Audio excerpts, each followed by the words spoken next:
We cut out an iron stay to the pieces of my Valentine's Day dress in the last video. Let's sew this cloth.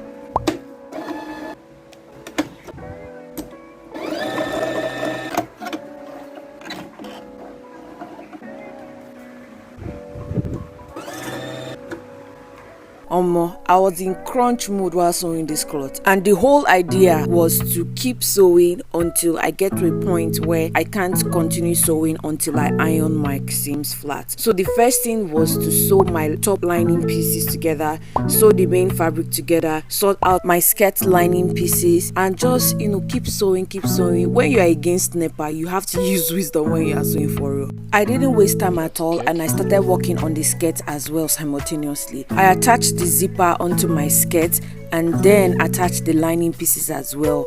There was no time to waste time. As I was done with that, I went back to continue with my top and started attaching the boning onto the lining of my top because I didn't want any lines or boning lines to show on the main fabric of my top. Then I joined the lining and the front pieces together, trimmed the end and also the corners, and flipped everything inside out. The only place I top stitched was the back of my dress because I needed to bring out an opening from where I'm going to place the eyelets of my corset at the back. Then I could finally rest and ironed everything flat and smooth. It was looking a little bit wonky, but when everything lines up, everything looked smooth. I attached the front and the back panels together and it was smooth sailing. I tried it on, it looked pretty good. I was happy, I was confident, and I could move on to the next step using a spare satin material to just hem the bottom of the corset. Now that my top is finally done, I could now rest and move on to my skirt, which is just hemming it down. However, your girl wanted to do shortcut and the thing came to bite me in the ass. One thing about sewing is that there are certain techniques to follow, and I was trying to recreate a lettuce hem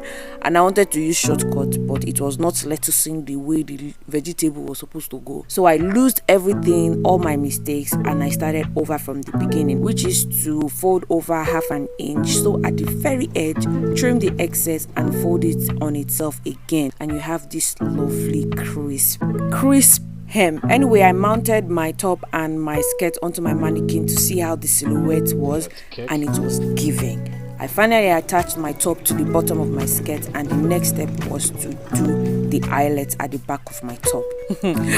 My body has been shacking me to use this gourmet machine, and finally I'm using it, and I was so excited. The first thing to do was to mark out where my eyelets were going to go, which is 1 inch interval. And then, because satin used to, their brain used to touch and used to fray, I decided to use my soldering iron to, just melt off the hole in the middle, and the hole it gave was perfect for the eyelet ring I had. If you want me to do a separate tutorial on this, I will gladly do that. Even if you tell me not to do, I'll still do it as per content creator. Anyways, I did all the eyelets, attached the eyelets, and this was how it was. Came out perfect. I was so proud of myself, and the only thing left to do was to make the lace with my satin that I would lace this dress. This dress was beautiful. I just don't know what came over me. It was gorgeous. It was delicious. At this point, I didn't know what to do because it was supposed to have a lace overlay on it, but the dress stood out on its own, so I was conflicted. But it's a Valentine's Day dress, so let me show you my lace options. The color red. Red is my favorite color.